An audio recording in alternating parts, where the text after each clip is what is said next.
How to Catch an Applejack by FireRain.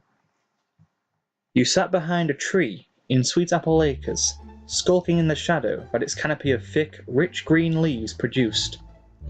In your hand, you held a fishing rod that you had taken from the barn just beside the farm's main residence. None of the Apple family will miss it for the duration that you needed it for, anyway. Speaking of the Apple family, your reason for being on their land was to prove a point to Rainbow Dash.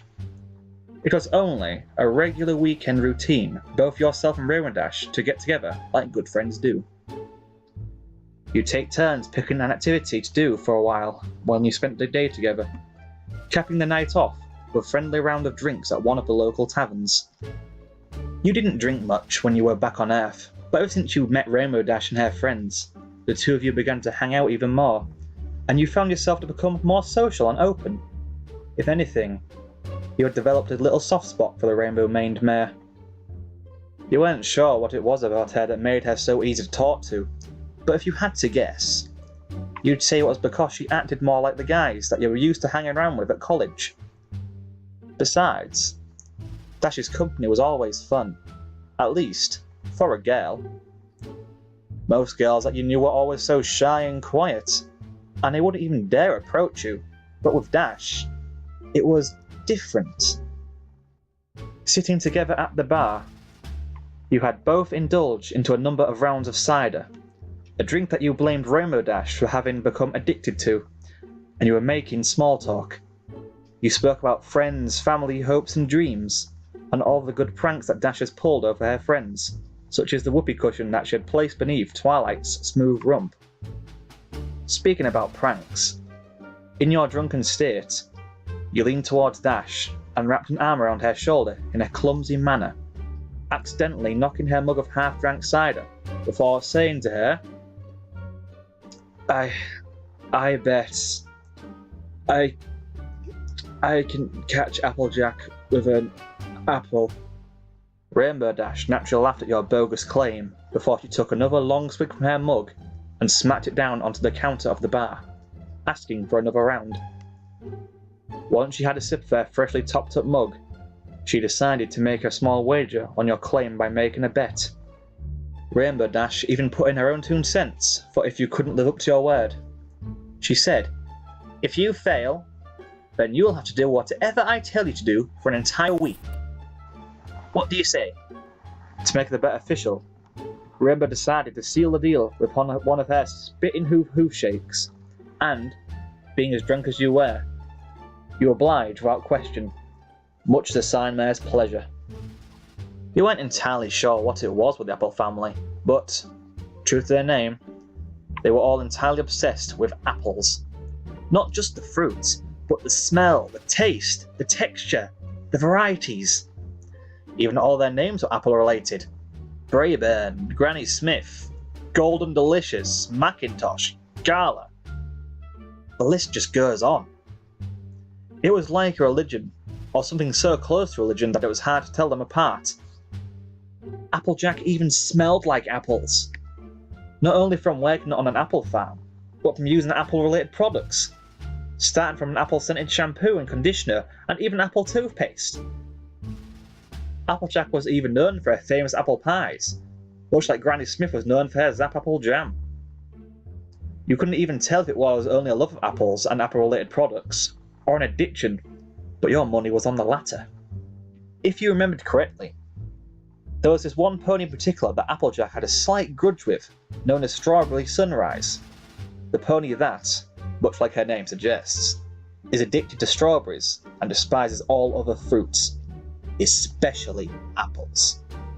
From your vantage point behind the tree, you peered your head around to view Big Macintosh and Apple Bloom, finishing up with the harvest, both of them hauling large wooden baskets filled with an abundance of apples of various colours into the barn. Along with them was your prize, Applejack. You had your eyes keenly trained onto her, as if you were a timber wolf stalking a little filly that wandered into the everfree forest and couldn't find her way back out. Even from your distance, you saw that her orange coat and blonde mane was matted with sweat and entangled with scraps of tree bark and leaves from the day's labour. You watched silently as she entered the barn with her own bounty of apples, coming out moments later, after dropping it off along with her other two siblings' harvest. She pulled the Stetson off of her head and waved it in front of her sweaty face, wafting cool air into it to bring down her hot temperature while she regained her breath. As she replaced the hat to her head of blonde mane, you looked to the fishing rod in your hand. On the end of it, there was a shiny red apple with a green leaf hanging from the stem, the fishing line wrapped securely around the apple and dangling from the end. Staring into it, you saw your own reflection. Your blue eyes were keen and frosty, while your lips were tugged into a confident smile. You brushed your hand over your head of short black hair and said to yourself, "Alright, Rainbow Dash, get ready to lose a bet." Ever so quietly, you looked back around the trunk of the thick tree you were hiding behind and stared back towards Applejack. Applejack was finishing up with shutting the barn doors and readying herself to turn in after a day of hard work. If she were going to carry out the bet, then you knew that acting on it now would be the perfect time, lest you lose to Rainbow Dash, and you were not so happy to admit defeat to her so that she can just gloat in your face about it. The last thing you wanted was have her shove her pretty silent lips in front of your face and say, "Ha! You lose." Come to think of it, if you somehow end up losing to her, you might just toy with her a little bit, just to even it out a little bit. You might even start by kissing her on the lips if she gets all on your face, just to shut her up and to see the shocked expression on her face. You laughed to yourself at the idea. You were able to see her expression in your mind so clearly that it was priceless. Glancing from side to side to make sure that you were alone in the darkness of the orchard as the sun was going down, you drew in a deep breath and inserted your fingers between your lips. You gave a loud, reverberating whistle that was not unlike a dog call, and, with a swish movement of your arm, you stuck out the fishing line to the side, into plain view with the apple dangling on the end of it like a Christmas bauble. Still holding the fishing rod out to the side, you carefully glanced around the side of the tree to spot Applejack, the sound of the whistle catching her attention, causing her ears to perk up like a dog when it only tells them it's time for walkies. The marvellous green emerald eyes scanned around her surroundings for a moment, as she tried to source where the sound had come from. It didn't take her more than a minute before her eyes landed in your direction, spotting the shiny red apple hovering slightly above the ground.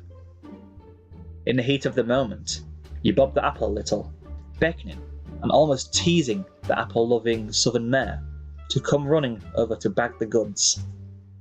You knew that Applejack loved apples, like they were her children, so using one of her own apples against her as bait was a no-brainer to lure her into your ingenious trap. You could probably hypnotize her with her own harvest and then get her to do anything that you wanted. Somehow, the image of her begging for even the smallest bite of a crisp apple as you devoured it in front of her pleased you. Perhaps you may try it someday, but right now, you are going to focus on winning your bet with that Scion devil. Keeping yourself pressed into a cloak of darkness, you heard what sounded like the stomping and thundering of hooves, stampeding across the grass and soil, gradually becoming louder as it only drew closer and closer. You had to put your hand in your mouth to suppress a laugh as you prepared for what inevitable to happen.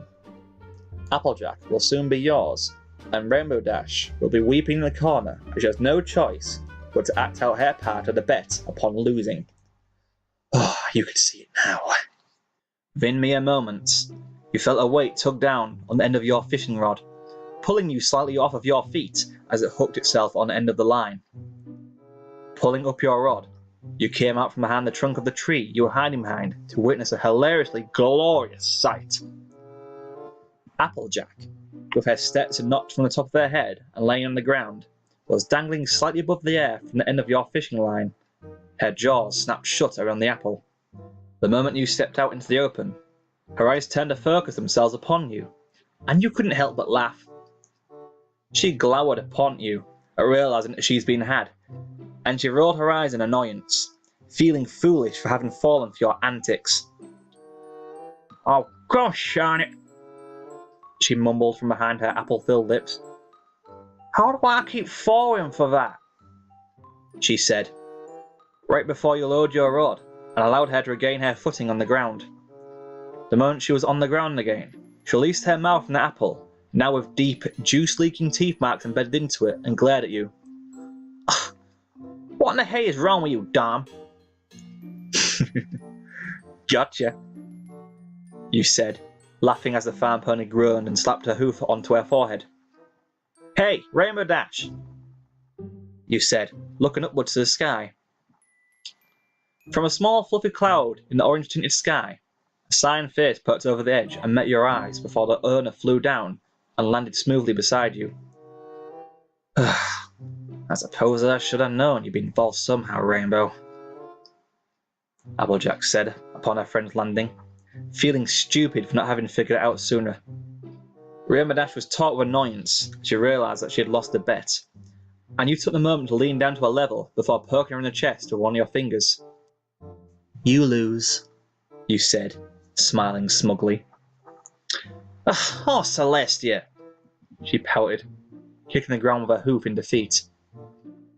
You got lucky, Dom, she said, jabbing her hoof into your chest, giving you a soft glare. Nope, I'm just better than you at proving a point, you said, much to Rainbow's annoyance. So, you began, glancing momentarily towards Applejack. And you going to live up to your end of the bet? You asked her, to which she began to blush brightly. Rainbow Dash looked into your eyes for a moment, her magenta irises almost pleading as she mouthed to you. I'm going to kill you after this. You held a hand to her shoulder and gave it a small pat before whispering into her ear. Worth it. She growled softly at you before she trotted slowly towards Applejack, all the while muttering angrily to herself, wondering on why she even agreed to such a bet in the first place.